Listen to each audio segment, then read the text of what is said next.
Chers amis, bonjour.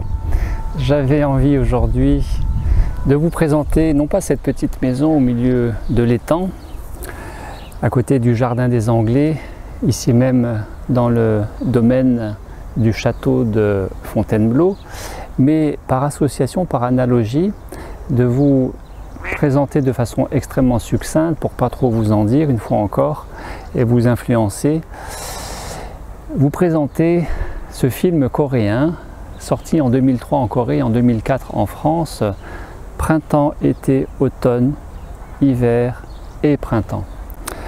Puisque en flânant dans ce domaine, ici même dans ce parc, et d'avoir découvert la petite maison en béton au milieu de cet étang, j'ai instantanément eu en souvenir ce film que j'ai découvert il y a quelques années, et peut-être que vous connaissez déjà.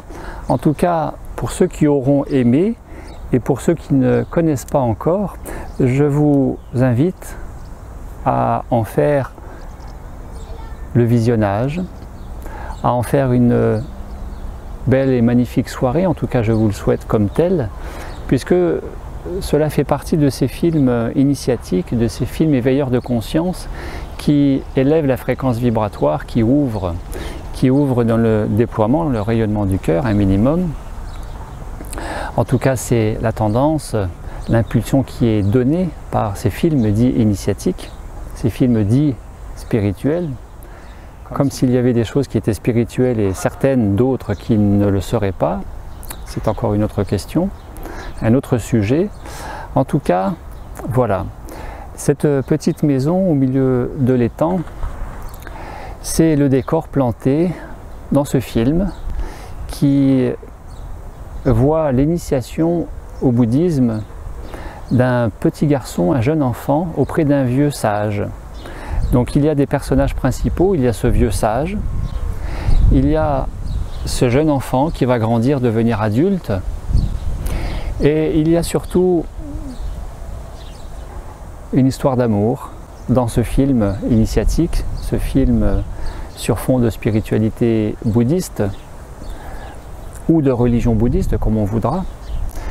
Et ce qui fait la beauté de ce film, à mon sens, ce sont les ingrédients dont se nourrit la conscience. C'est-à-dire que ce film est très silencieux, il y a très peu de paroles, il y a de magnifiques paysages de nature, de forêt, tout autour de l'étang, là-bas en Corée, où a été planté le décor et construit cette pagode, je ne sais pas comment on dit, cette maison, ce petit temple, ouais, c'est un petit temple au milieu de l'étang, pour les besoins du film.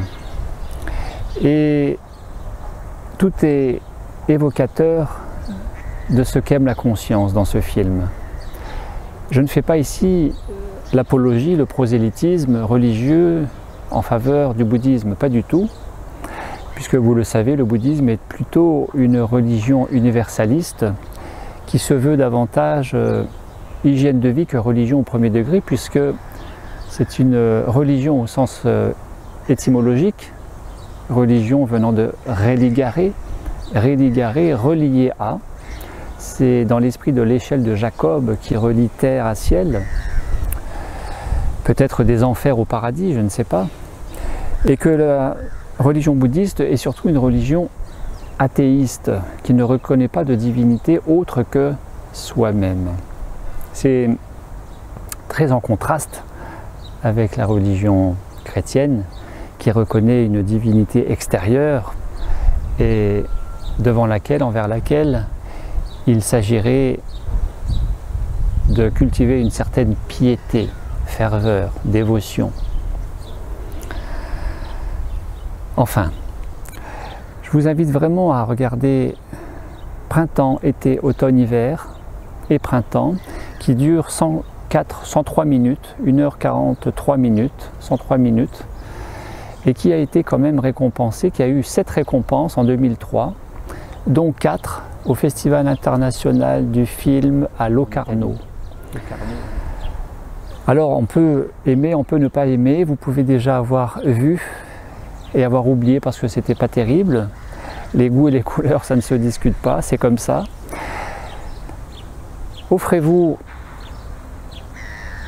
c'est à peu près 2 heures de connexion à tout ce que ce film peut renvoyer, des mémoires qui peuvent aussi, mémoires cellulaires qui peuvent aussi nous piloter à notre insu, nous contrôler et nous endormir, ou en tout cas nous entretenir dans un relatif et non moins réel sommeil de la conscience, dite endormie. Tout est support à s'éveiller et ce film en fait partie. Ce film que j'avais mis dans cette liste des 80 films éveilleurs de conscience que vous pourrez passer à loisir. Merci pour votre écoute. Belle journée à vous et à très bientôt pour une toute autre thématique.